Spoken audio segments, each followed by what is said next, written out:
welcome once again to the Open Mic, the show where each episode I talk to writers of all kinds about their work and how they do what they do. All across the publishing industry, I've had authors, journalists, playwrights, screenwriters, the occasional songwriter, but mostly authors and editors and agents. Today, my guest is author, editor, and publisher Theresa Halverson, who's here today to talk to me about all of those things that she does. Welcome, Theresa. How are you doing today? I'm doing good. How are you? I cannot complain about anything. So let's start with your writing. We'll talk about all these things at some point, but let me talk about your writing first, and I'll get to fiction in a minute. I wanted to start with your nonfiction work, which has mostly been focused on pregnancy and motherhood issues. Mm-hmm. You write a lot of articles on that issue, but I'm really interested in hearing a little bit about your book, The Dad's Playbook to Labor and Birth. My daughter's 35, so it's been a long time, but I do remember going through the Lamaze classes and all of that whole process and being there. And I have never forgotten it. I don't think any rational human would. No. Tell me about what the book is about and what inspired it. So I spent many years as a doula, a childbirth coach, non-clinical, helping women as they were going through birth in a hospital. And then I segued over to childbirth education. I worked at UC Davis and at Kaiser at various locations. And as I was teaching the Lamaze and the breathing and the massage and, do this and don't do that, I really realized that as much as we were teaching women, we were neglecting the men. We were neglecting the partners, and they're such a huge part of it. So I wanted to write a book that was not super thick. A lot of those childbirth books are very, very thick and very in depth. And some of those diagrams and pictures are very graphic and kind of scary looking. Don't mind him. And so I wanted to write a shorter book on do this, don't do that. And I also wanted it to be not just for natural birth, but birth in a hospital, birth with an epidural, birth with a C-section, because all births are your own, and each one has its pros and cons and challenges and triumphs. So that's where that idea came from. I wish I had a copy with me to show the cover, because it shows a newborn with a little beanie hat that looks like a football. If you really want to appeal to men, there you go. You got it. You hit it right on the head. Well, do you plan to write any more books on that subject, or was that your one and done? That was probably my one and done. That was one thing that was really interesting. So it was traditionally published. It took 2.5 years to come out. And by the time it came out, I'd actually transitioned out of teaching childbirth education. And I transitioned into leadership in healthcare, and that's where I still am. I actually don't even work in a department with OBGYN. I work at a healthcare facility, and I have 9 different specialties that I help take care of. So yeah. That was your magnum opus on that issue. It was, yeah. Great. Yeah. Well, you have another nonfiction book that really interests me. You and your co-author, S. Faxon, have written a book about the oldest active sailing vessel in the world, the Star of India, which I understand is very haunted. I admit I am fascinated by all things like this. Oh, good. There are very few ghost shows that don't catch my attention at some point or another. I guess this was described as being creative nonfiction. So for the uninitiated, first of all, tell me, how you define creative nonfiction, and then tell us more about the book. So what we did, I've read a lot of true ghost story books, and I always felt like either it was very almost clinical, like we walked in and heard a spooky sound and, oh my gosh, we got kind of scared and then we left. And it was either like that and no real like trying to figure out who the ghosts were and what their past was or anything else, or they were straight interviews where, again, you were missing out on the experience of what it felt like to be like, oh my gosh, what is that noise? And the feeling that you have when there is a ghost present, and and everyone has a different experience with it, but there is a very distinct spooky feeling that manifests itself in your body and in your brain and in your mind and everything else. So when Sarah, my partner, and we started to try to figure out how we were going to write this, we decided that we were going to take the interviews and then turn them into stories. So we would write it from the perspective of the person in that moment, experiencing all the stuff that they were experiencing. And then Star of India is very unique because there's been really 5 entities that have been identified and behaviors that are attributed to specific people who were aboard Star of India. And, with ghosts, you actually never know if the footsteps were the previous captain that was aboard. But, it's ghost stories. Right. If Johnny, who's, again, one of the spirits who's aboard, he was a stowaway, very mischievous spirit, and a lot of things get attributed to him. We really wanted to honor their stories as well, so that it wasn't just telling like, oh, there was an S traced on somebody's back. Oh, that was probably Johnny. We wanted to imagine what Johnny's life was actually like when he was aboard Star of India. And I've read the logbooks about him. He was a stowaway who was turned crew and seemed so incredibly beloved, and they mourned him when he died. He fell from one of the top masts and hit the deck, and that was the end of that. But it was very, very sad for the crew when he died. But he decided to hang around.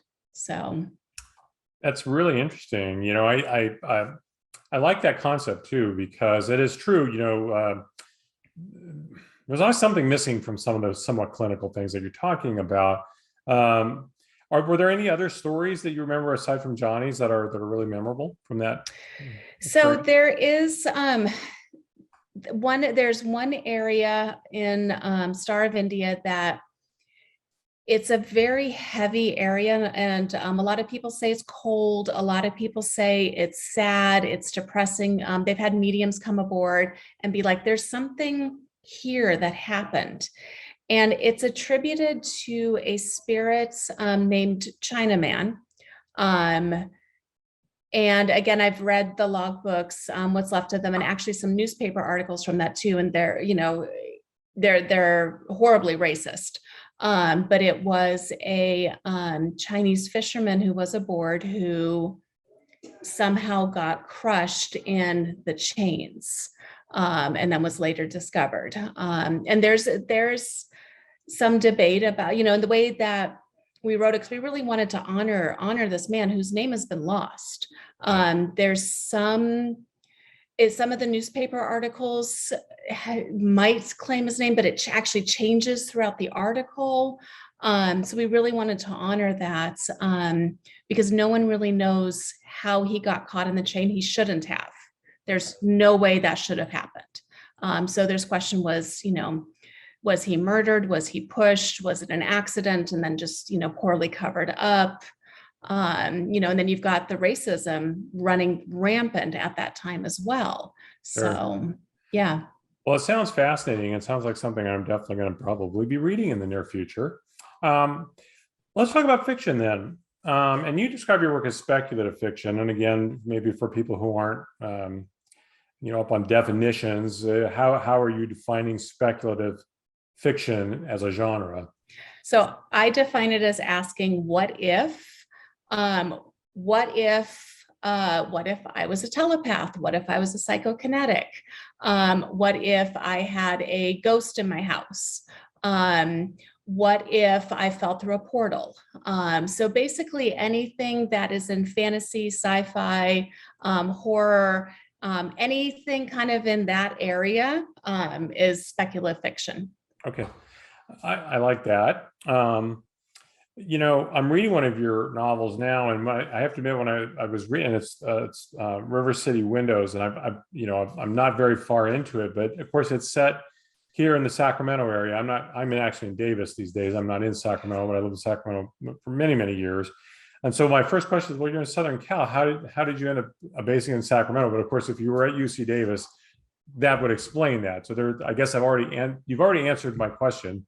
But still, that I still find it interesting. Sacramento is not it's not the cachet city that San Francisco would be, or others. But it is true. If you visit here, the Victorians in East Sacramento and Midtown and downtown are really spectacular. So, was it a love of the Victorians, or was there a particular story that you heard about one of them that sparked all this? But what was the genesis? Yeah. So Sacramento, like all towns, is very haunted as well. But really what sparked it is I have a very dear friend who lives in East Sac. And I grew up in Sacramento. I went to St. Francis High School. I hung out in East Sac.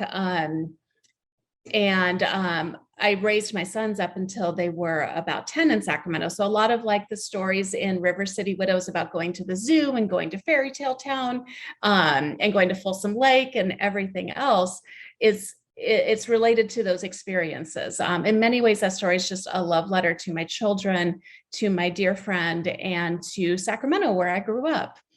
But where the story came from was that I was visiting her, and we were just sitting there chit-chatting, and she said, "Oh, I have a next door neighbor, and she just started renting her granny unit to this guy, and he's been wonderful, and he's helping out with her kids and everything else." And I said, "Oh, if this was a novel, that'd be like a nice romance." And she said, "You should write that." And I said, "I shall, and I'll put ghosts in it."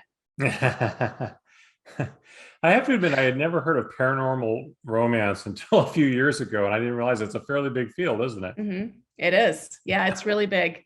It's interesting as I've gotten into this world how genres kind of come and go and ebb and flow.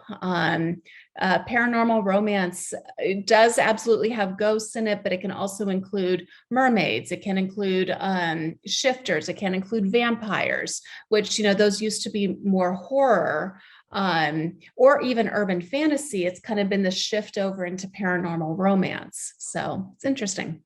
Yeah, I think it's really interesting. Like I say, I'm always fascinated by how many subgenres of any genre. There's many subgenres, and you can take them as far as you want. And I think it lends itself to a lot of great creativity. Mm-hmm. That's fabulous. I also want to ask you, of course, about your editing services, because anytime I talk to an editor, because there's so many different kinds of editing, it's really important when you work with an editor to understand what it is you're asking them to do, from a full developmental edit to just a straight copy edit. What do you find is the most common thing maybe that manuscripts need that you get? Is there one thing that seems to be the most common need? It kind of depends on where people are in their path and what they want to, because sometimes you go in, they'll ask for a developmental edit, and you'll go in and you'll, kind of look at that and look at the arcs and the plot and everything else. And then they go, "No, I'm good. This is intentional. I want it to be this way." And you go, "Oh, okay then." So it kind of depends. I honestly feel like most of the time I spend my time doing line by line edits, but developmental can kind of come out of that in some ways too. For example, I was just editing a book that'll be coming out in summertime. It's 4.5 billion people. It's a wonderful, wonderful story about a family whose the oldest son was accidentally had an accident, and he's been jailed, and the family's kind of trying to figure out like what happened and how can we get him out.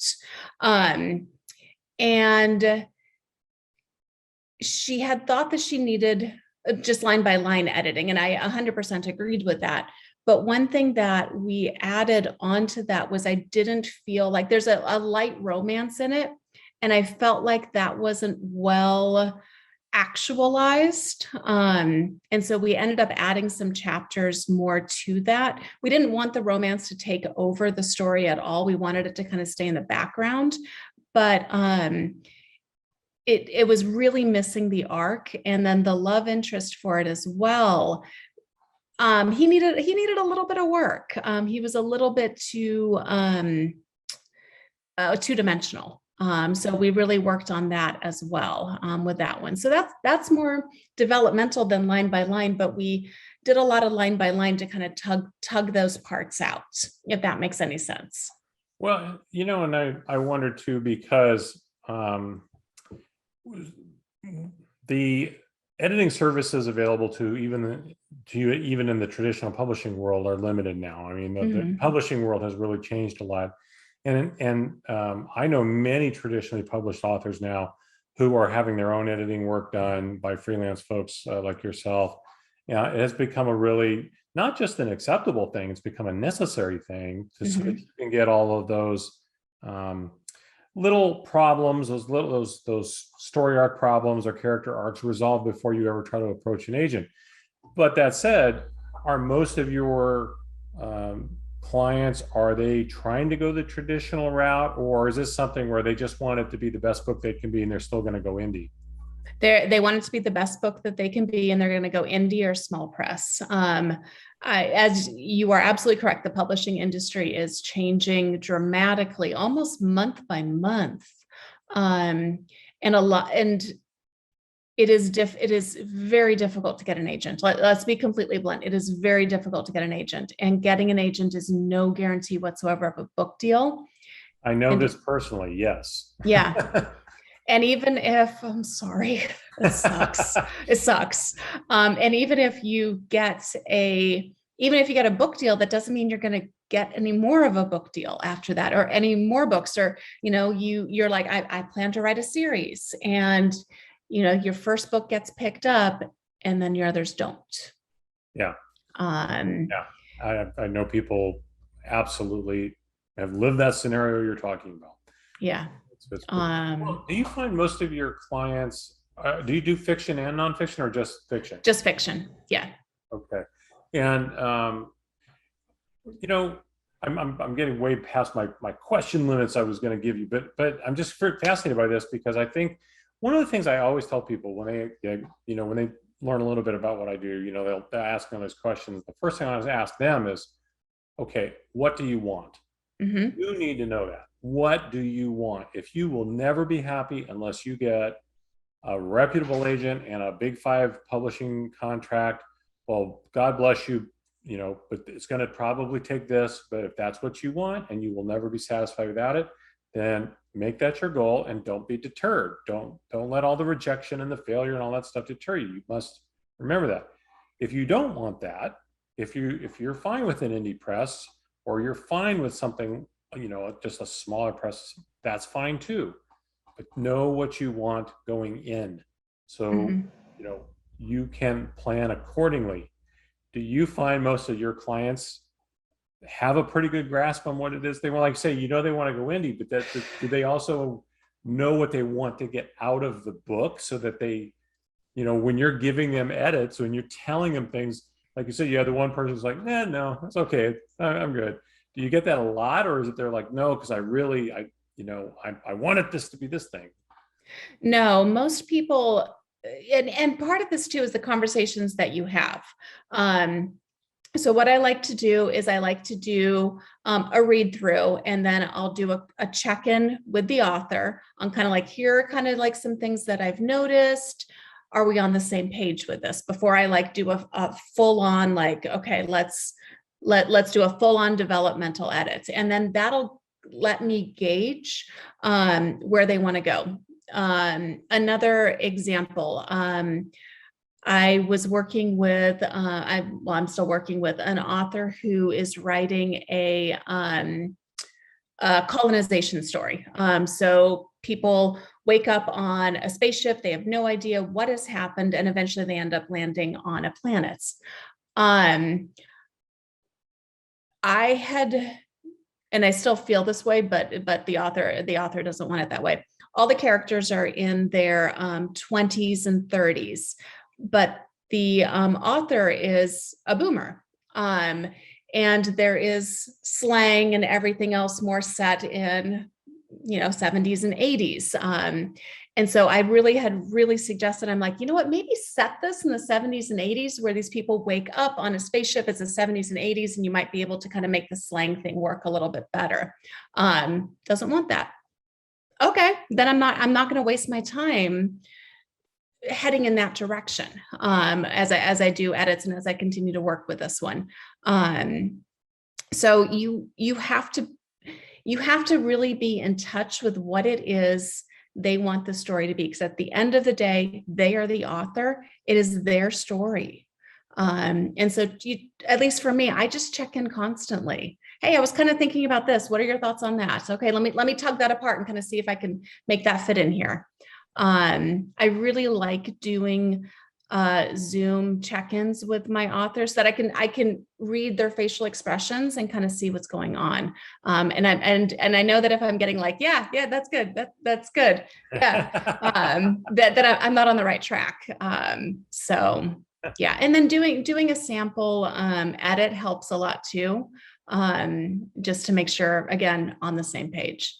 So tell me about No Bad Books Press. I'm really fascinated by this concept of hybrid publishing. How does that work? So hybrid publishing, and my partner Sarah and I, we really did a lot of research on this. We are members of IBPA, the Independent Book Publishers Association. Let me say that 3 times fast. And they have guidelines that you have to follow if you're going to say that you're a hybrid publisher. Because hybrid publishers and vanity presses, you really want to make sure that you've got that distinction there. So a hybrid publisher is somebody who you pay upfront for the services. However, they have to do distribution and publication. They need to give you numbers and stats. And many of them, us included, do a royalty split as well. And our prices are much lower than some of the other hybrids because we want skin in the game. We want to assure you that, or assure anybody that we are to, our covers are to market, that our editing is to market, and that we are trying to help you put together the best book that is possible so that you make money doing this. We also host monthly marketing classes and work with our authors so that way they know how to market, because that's the other hard thing too. And I did not know this when I was like, I want to be an author. I had to become, and I still am becoming, an expert in marketing. So I'll ask you about that, because that was one of my things I want to talk about, because marketing is such a massive time suck. Oh my gosh. For any entrepreneur, and that's really what we're talking about here. Mm-hmm. That's the other thing I often will tell people. Well, are you an entrepreneurial thinker? Because if you want to, especially if you want to be an indie published author, you're going to need to be an entrepreneurial thinker.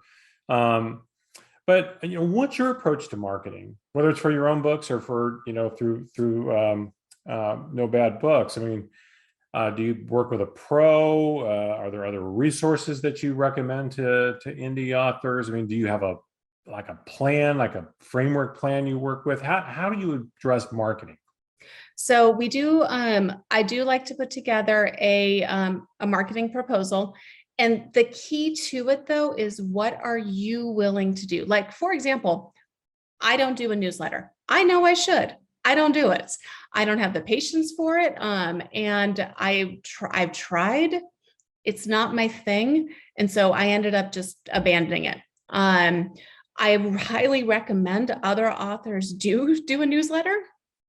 Because it is a really good way to get directly to your fans. And social media can come and go. I mean, Facebook could go through and wipe my account tomorrow if they wanted to. Please don't, Facebook, I need you. But for me personally, that didn't work. So it has to be personalized to you.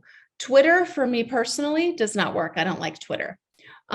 TikTok I kind of like TikTok. That works for me. Facebook works for me. Amazon ads. I've been doing a lot of Amazon ads. That works well for me. Facebook ads. I'm about to get into Facebook ads. That works for me. The other thing, though, is that you either have to have an expert that's going to sit you down and be like, all right, here's how you do Facebook ads, or you're going to have to take the time to learn it before you put money into it, or you're going to have to understand you're going to put money into it and lose money while you're trying to figure it out. So again, it's what works for you, what budget do you have, and what time frame do you have. And if I don't have any time, but I have money, then you hire somebody to do this stuff for you. I do have a PA, a personal assistant. She does my Instagram and my Pinterest for me. I don't pay her very much money monthly, but that's just something I don't have to deal with. And I've managed to get a couple of sales off of that. So it's worth it. It's interesting how, everybody has a different perspective on social media. I've rarely met any authors, talked to any authors who said they did a lot of book sales off Twitter, or some will do well with Facebook. I'm hearing good things about Instagram from people more than anything. You're maybe the second or third person I've talked to lately who said they were starting to see good results from TikTok, or at least they, it's not the waste of time that Twitter is. It really does depend on what works for you, what you're good at, where you can connect with your tribe.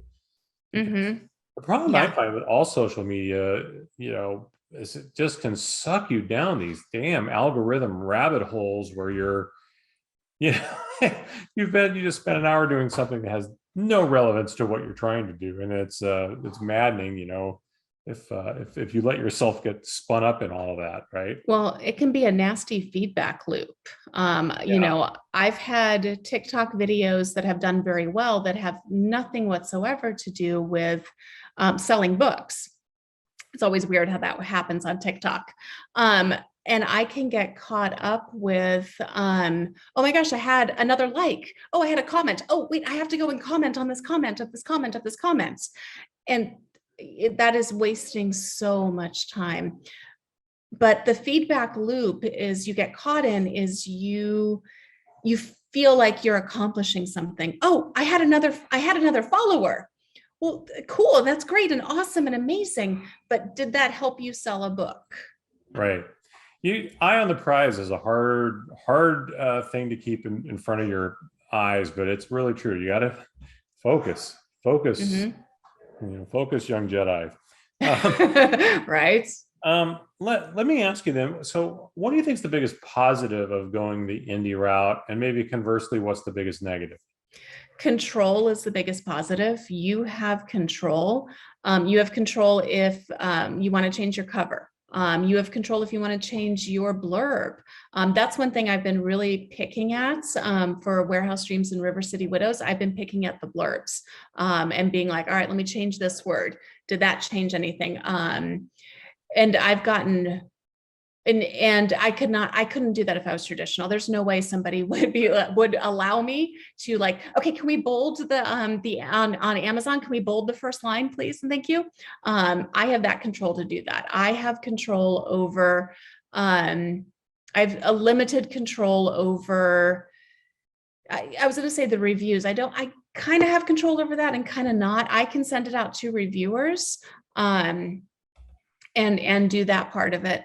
In terms of the negative, because I've been traditionally published, distribution is probably the hardest part. The Dad's Playbook to Labor and Birth, that one was in bookstores. I didn't do anything to get that into bookstores. It just magically was.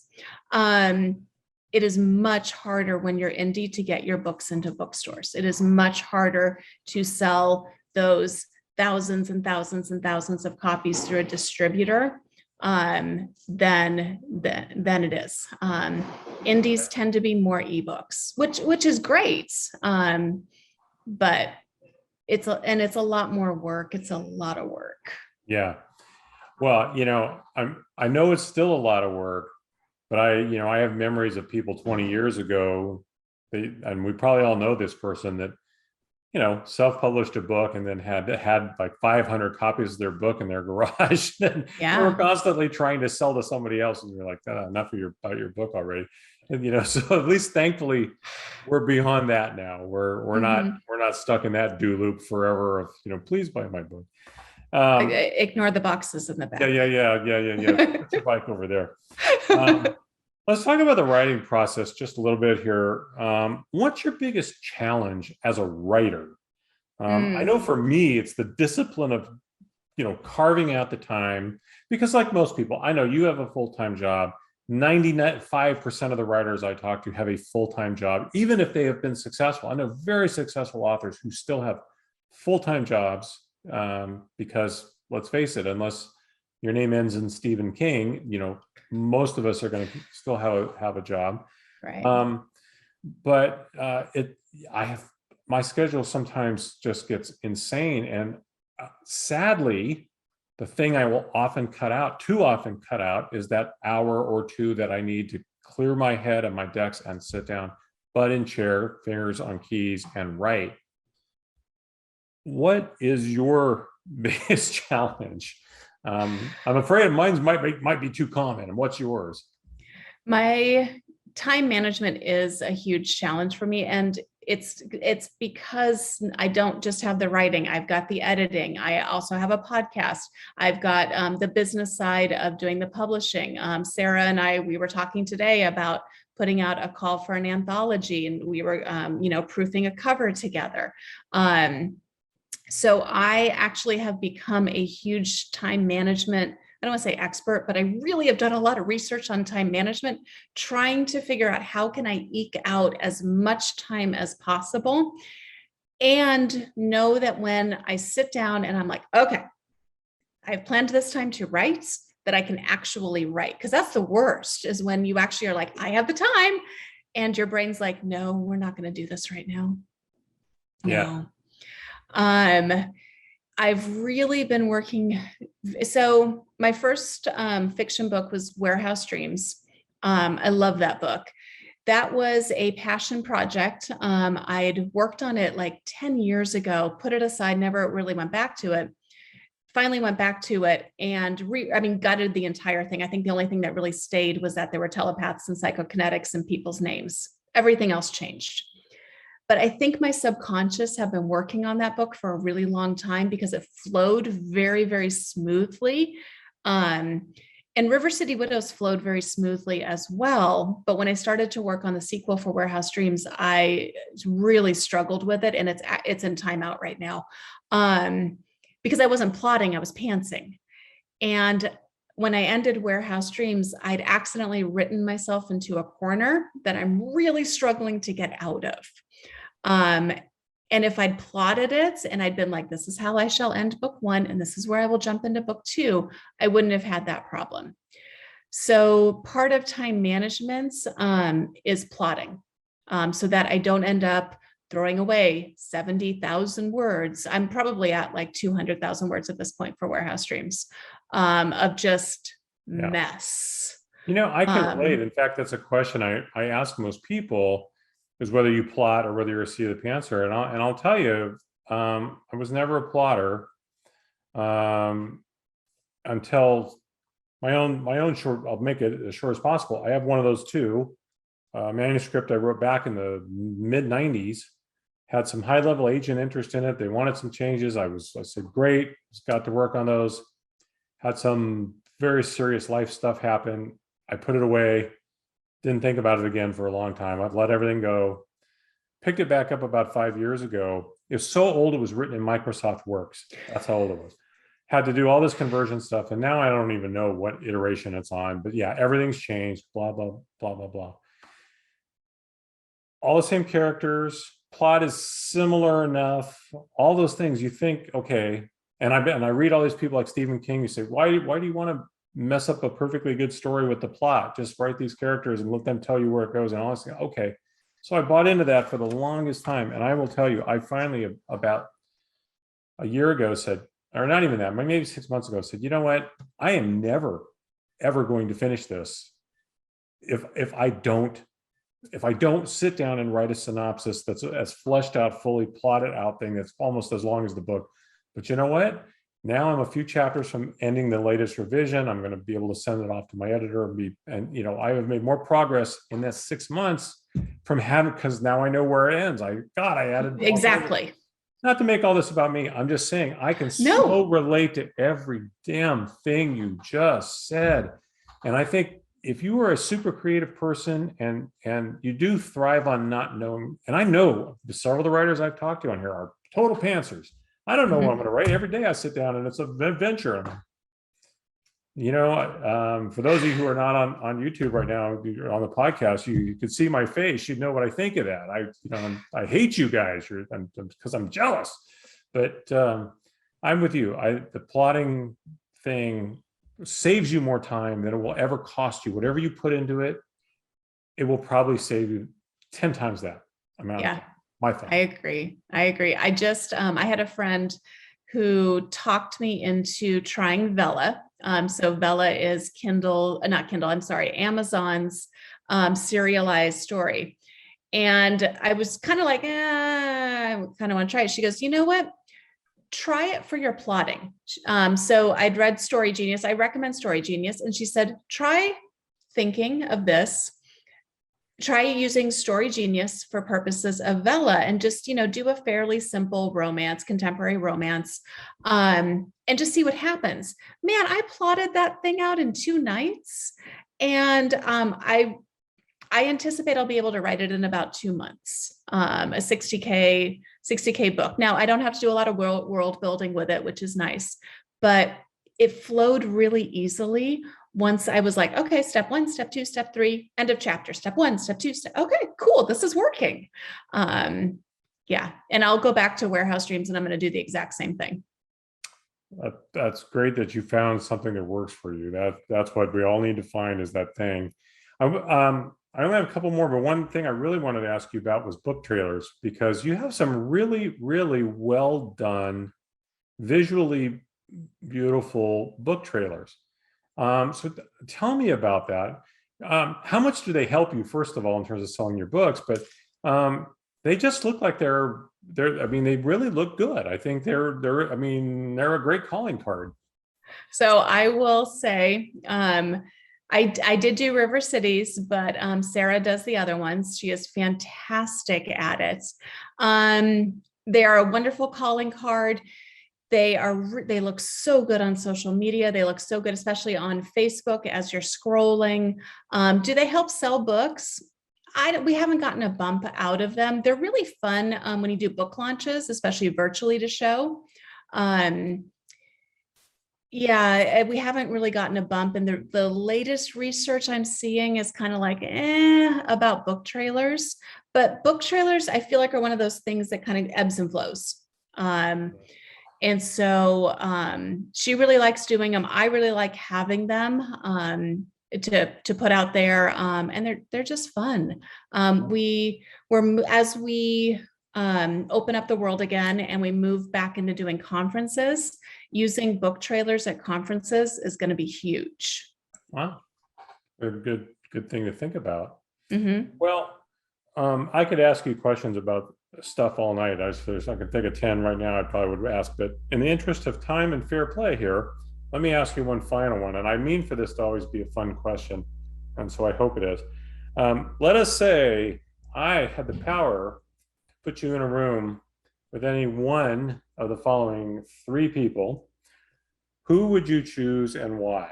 And the 3 options I will give you are Milton Bradley, not the baseball player, the actual Milton Bradley of board games fame, Carrie Fisher, our favorite Princess Leia, and the Long Island medium, Theresa Caputo.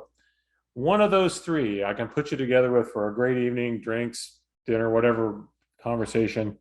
Who would you choose and why? You didn't see my reaction. I would choose Carrie Fisher. As a huge Star Wars fan. In fact, we're going to Star Wars celebrations in May in Anaheim. She, as a little girl who, grew up with Disney and princesses and everything else, you have Princess Leia, who's in her white dress. And then, when Han and Luke mess up the rescue, she grabs a gun and throws him into the trash bin. And if you think about that as a child growing up and watching that, it was incredible. Princess Leia was one of my in the white outfit, not the slave Leia, was one of my favorite Halloween costumes. I've read her memoirs. She was very flawed.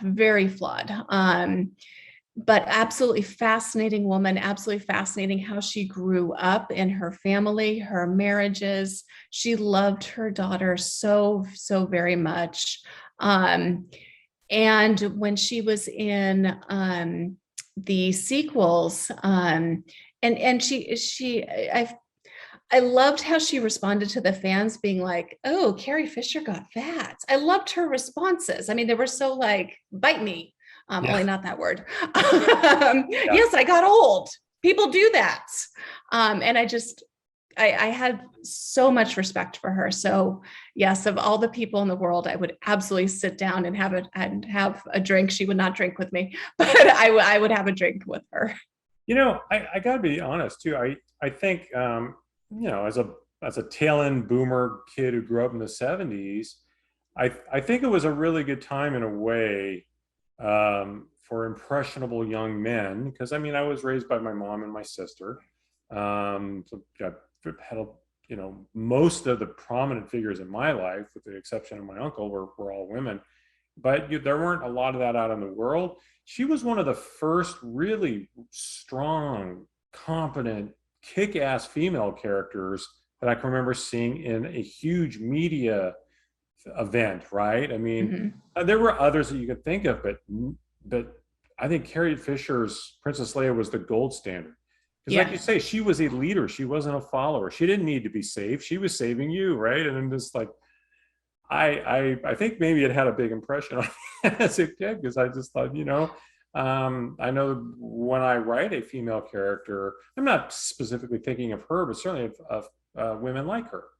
And so I can see why you would, have been more interested in her than anyone else. That's completely logical. So, well, as I said, we could go on all night. I won't. Theresa, I'll let you go back to your evening. Thank you very much. It's been a very enlightening and interesting and fun conversation for me. I hope it wasn't too painful for you. Oh, it was a blast. Good. I love to hear that. And I will tell anyone, if you're not familiar with Theresa's work, hey, look it up. Like I say, right now, I'm reading her novel River City Windows. She's got others. Please check them out. If you're an expecting dad in particular, but dad or mom, go back and check out the Dad's Playbook to Labor and Birth. I'm sure I would have probably been able to use it, like say 35 years ago, probably would have come in handy. She's an editor.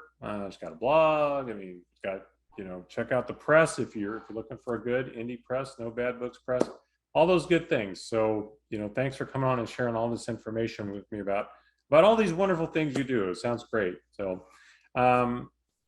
until next time, please join me again when I welcome another great writer, editor, agent on occasion, publisher, songwriter, like I say, people who write words for a living and find a way to make money at it. That's who I talk to here, and hopefully help those of you who are trying to get somewhere with your writing, give you some really great advice from people who do it. I mean, why go spend all this money on craft books when you can just listen to really straight from writers in their own words, right? That's what we talk about here. So until next time, I am Rich Ehisen. This has been The Open Mic, and I'll leave you with just one more thought, which is tomorrow is not promised to any of us, so make today count. All right, Theresa, take care. Thank you. You too. Thanks for having me. Absolutely.